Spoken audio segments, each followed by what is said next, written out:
What's a poor banker supposed to do? Coming out of the worst financial maelstrom in 80 years, the Commonwealth Bank this week delivered a record full-year profit of $6.1 billion and an unexpectedly large jump in dividends, up almost 50%, but no one's happy.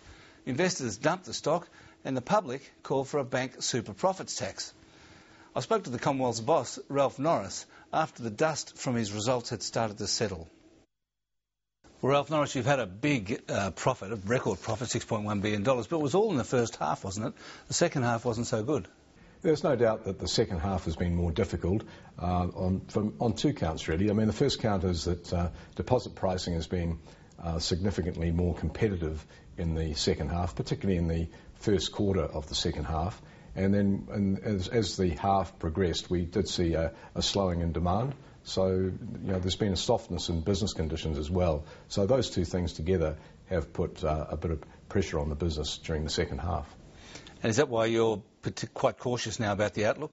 I think it's more about prevailing economic conditions, and I think that if you talk to most people that over the last couple of months there's no doubt there's been a softening. We've seen a reduction in the demand for mortgages, and overall I think that there's been a lot of issues internationally that have obviously impacted upon local sentiment, and business confidence is obviously down. One of the things that we do find a little hard to rationalise is the very strong consumer confidence, but that's not really translating into expenditure or into house sales. So is there also a structural overlay as well as the cycle, by which I mean that households and businesses are reducing their debt, restructuring their balance sheets at the same time as the economy is softening a bit? So there's two things going on at once. Well, I think we have a situation here where there are a couple of factors at play. I think that there's no doubt that we saw during the last year a significant pay down of debt by the bigger end of town. There's no doubt that there were a lot of equity raisings which led to a lot of debt being repaid. I think it's also fair to say that we have seen an improvement in arrears rates on consumer loans.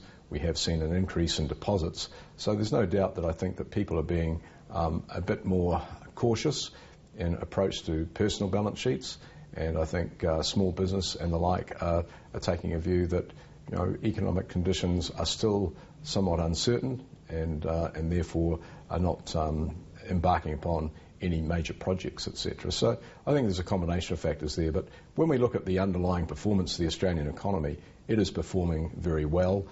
Trade surpluses are very strong, and all the leading indicators are that we would expect to see some improvement in the second half.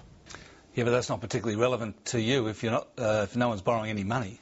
Well, I think we're going through this period where obviously there's been a lot of choppiness in the news out there, and while I think that there is a degree of caution, looking at the forward economic forecasts by our economists here, they're still reasonably positive about the growth in the economy, growth in credit.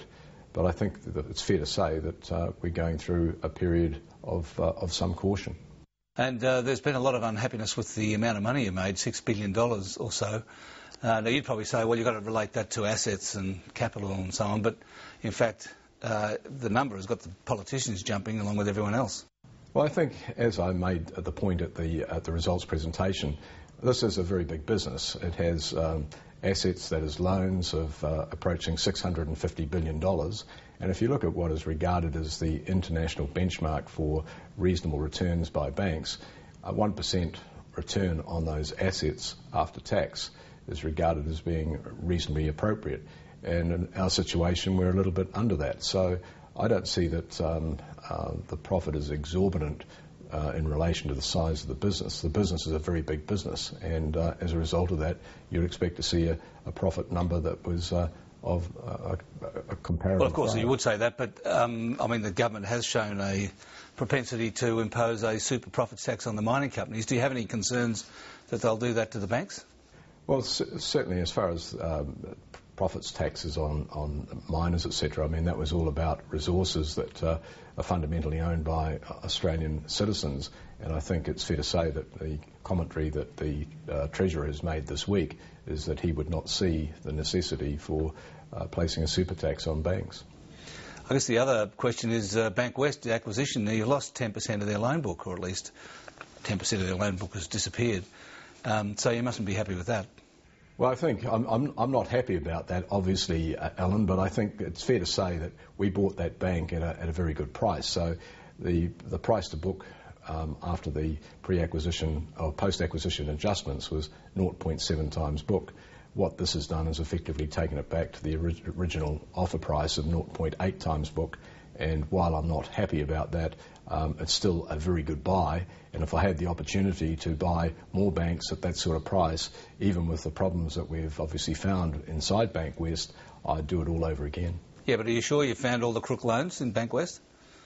I think it's fair to say that when I found out that we had problems there, I indicated very directly that we needed to undertake an in-depth review of the whole book at Bank West, all of the performing loans, and this is really a situation where we found that loans were inappropriately rated from a credit quality perspective. We've adjusted those ratings, and the security supporting those loans in some respects was overvalued, and I think it's fair to say that the people that have done that are a team that have gone from Sydney to Perth. We've used some external advisors as well through that process, because it was obviously a process that took some time and a lot of effort. And I have to say that I think the people that have undertaken that task have done a very rigorous review. So I'm confident that we have that pretty much nailed down. Thanks for joining us, Ralph Norris. Thanks very much, Alan.